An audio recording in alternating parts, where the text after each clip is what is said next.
Hello, how are you? My name is Matthew. You are in the moment, late night, 11:30 on this 10th day of December 2025. Going to be in here real quick. Seriously, no more than 10, 15 minutes tops.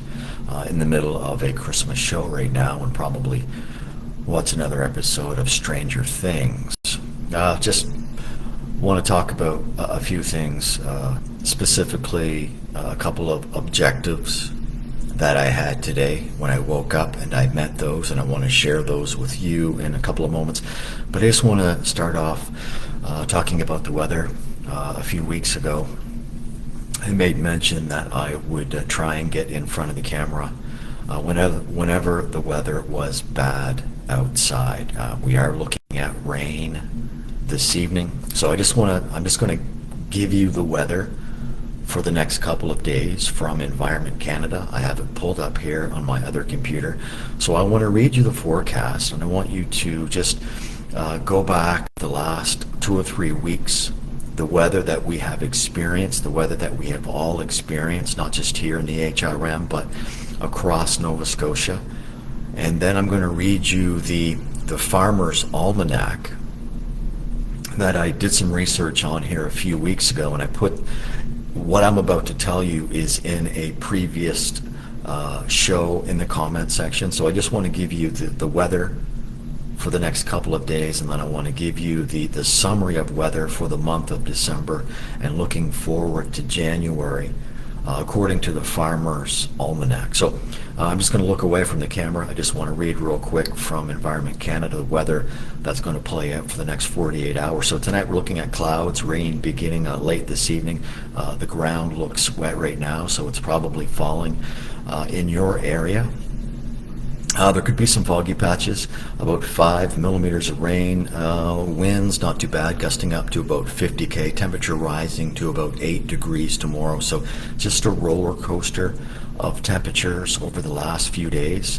The rain will end about noon tomorrow, then a 30% chance of showers, 2 to 4 millimeters of rain. Again, the wind gusting out of the southwest at 40 km, temperature holding steady at 6. And as we look ahead to Friday, -5. So tomorrow we're going to be at +6, and then we're going to be at -5. That's a difference of 11 degrees. So it's just, again, the reason I start my shows off talking about the weather is because we all know someone or have heard of someone who is outside in a tent this evening. So that's why I always like to start with the weather. So that's Environment Canada for the next couple of days. We're on the doorstep of another winter here in Atlantic Canada. So I just want to give you the long range almanac forecast for the Atlantic Canada region, and I'm going to highlight some of the worst windows from a hazard survival perspective. And I want you to keep in mind, again, the reason I do this show is to keep a focus, continue the awareness campaign of the humans that are outside in the elements this evening. So here's what we've had so far according to the Farmer's Almanac in December. So expect above normal precipitation with frequent rain, snow mixes along the coast of Nova Scotia. We have seen that. Temperatures are likely to be milder than average. +5 this evening, 6 degrees tomorrow, as we are in the latter part of fall on the doorstep of winter. Periods of cold snaps, especially early to mid-December. I think we can all agree that that has happened as well. Snowfall might occur in the earlier part of December and likely in mid-December, before perhaps shifting to wetter conditions. The worst window is early to mid-December. That seems especially risky. Cold snap, mix of rain and snow and a wet ground, hazardous for anyone living outdoors in a tent. I think we can all agree on that. Farmer's Almanac, quickly looking ahead to January. The forecast suggests January will be stormy with potential for harsher cold spells and heavier weather systems. For Atlantic Canada specifically, continuing above average precipitation, snow rain mixes quite plausible. The worst window, mid-January, stands out as a particularly hazardous period. Potential for prolonged cold, storms, and wet conditions that could push tent encampments to their limits. So just keep that weather in mind. I know it's a little bit lengthy, just 5 minutes talking about the weather, but the reason I'm telling you about the weather in that last part here, it's going to push people in encampments to the limits. We know that's happening on a daily basis. In the 4 years that I have been here in this province, me and my family here in this province, there have been 8 designated encampments. We are now down to 2 designated encampments here in the Halifax Regional Municipality. We have one just up the road here on the Barrington Street encampment, just at the bus shelter, the on-ramp to the McDonald Bridge, and across the harbor. We have the second and final designated encampment, the Green Road encampment, which has been there for a couple of years. I know people there that are getting ready to go into their 3rd winter over at the Green Road encampment. So, and we know the municipality is talking about shutting those down, phasing those out over the next couple of years. Getting back to my objectives, when I woke up this morning, there were 2 things I wanted to do. I wanted to go see what was happening at Lower Flynn Park with my own eyes, because I knew it was only a matter of time before the city and the contractors were down there with their machines and their trucks and just dismantling another designated encampment. And I was there. I took the bus. I went down to down Quinpool Road. I walked down to the encampment, and I made a comment. It was really unsettling. It was really sad to get to a certain point on the road where you first see the encampment, and the fluorescent orange tent that belonged to Andrew Goodsell that was there on Sunday was no longer there. There was maybe 1 tent remaining by the time I got down there early afternoon. Just a quick picture and a video. In the video you can see that there is fencing on the ground. So I know by the end of the day today, everyone was gone out of there. So we'll see what needs to be done to remediate that park back to its original state. I mean, if you've never been through there are trails through there, but it's tiny trees and boulders. There was really no place for anyone to be tenting. Anyway, so I have no idea where all these displaced humans have gone. I know the municipality and the talking heads will get on the evening news or the morning news and tell you that they've all gone to shelters and housing. That's just simply not the case, because you can talk to anyone, any organization, and they are turning people away at the door and just on the phone. We are full, so we're completely maxed out. And the 2 individuals that I talked to on Sunday, who whatever belongings they left behind at Lower Flynn Park, they told me that there's absolutely no chance that they would be going to a shelter. They will be better off, safer, in a tent somewhere else that's not on a designated property here in the HRM. So the eviction notice went out. There were 25 people there.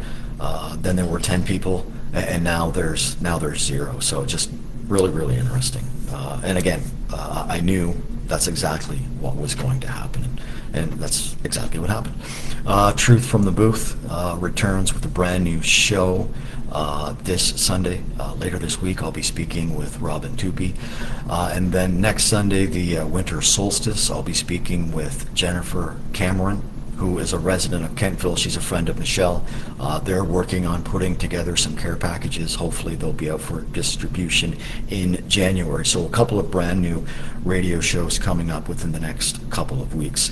Just going to wrap this show up here real quick. I want to give a shout out to everyone at the West Hants Council. They have approved a $20,000 figure to get the warming center up and running. You can see that story. The full story ran tonight on the CBC News Halifax. So just congratulations, and everyone deserves a pat on the back for making that happen. And for everyone that called it out and said it was wrong, maybe you twisted some arms or whatever happened behind the scenes, $20,000 going towards this warming center in Windsor. So congratulations to everyone there.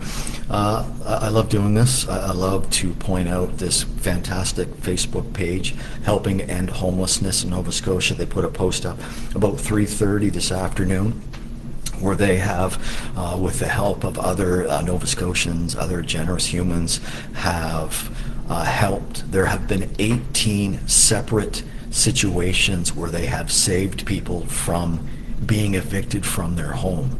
So again, to the politicians, to the naysayers, if you, like I said, if you really want to know what's going on in Nova Scotia in real time on this, this 10th day of December, go to the Helping End Homelessness in Nova Scotia and just see the post on there from individuals who just simply need help getting through this period of their life. So to everyone at Helping End Homelessness in Nova Scotia, just fantastic work, fantastic work. My second goal of the day, aside from going to Lower Flynn Park and just seeing with my own eyes what was happening, was to give out some more care packages. I went into the city with like 5 or 6, I think I went in with 6 packages today, and gave them all out to individuals on Spring Garden Road in a matter of 10 minutes. I can tell you that there are a lot of seniors, there are a lot of elderly people on Spring Garden Road who just would love to have a conversation with someone. So these 6 packages that I had the honor of passing out, and again, thank you to Hugs for putting these packages together. It was a lot of thank yous. Just people really enjoyed these packages. A lot of thank yous, a lot of smiles, and a lot of thanks, man. I appreciate that. So everyone at Hugs, thank you. More packages will be going. Every time I go into the city, I'm giving stuff out. One final story. If you don't know this, if you are using transportation, if you're using public transit here in the Halifax Regional Municipality, being on the bus or being on the ferry, it's going to be free every Saturday through the month of December. So every Saturday till the end of this year after 6 o'clock, it is free, unless you're me, who tonight, final story, getting on the bus this evening after work, getting on the 29 bus, which drops me off right here in front of my place. It's $3. So I had a toonie and I had a loonie. I got on the bus and I went to put the change in, and the loonie fell out of my hand, landed on the floor. So I bent down, picked it up, and when I got back up to put the change in, the bus driver had his hand over the area where you could put their change, and he said something to me like, "This is my last ride of the night" or something. So I didn't have to pay tonight, so I saved myself $3. So you just never know when your transit's going to be free, and you certainly never know how long your transfer is going to be good for, because sometimes it's good for an hour and a half, which makes 0 cents, and sometimes it's good for 6 hours, which is great. Okay, that's going to do it for me. Really quick show here, less than 15 minutes. Beautiful, because my attention span is about 20. So I'm going to get out while the getting's good. Enjoy the rest of your night. New shows on Truth from the Booth this weekend on Folk Up Radio. Look forward to bringing those stories to you. Enjoy your night. I'm back to a good Christmas movie and some Stranger Things with Jen. My name is Matthew, and you are currently caught up in the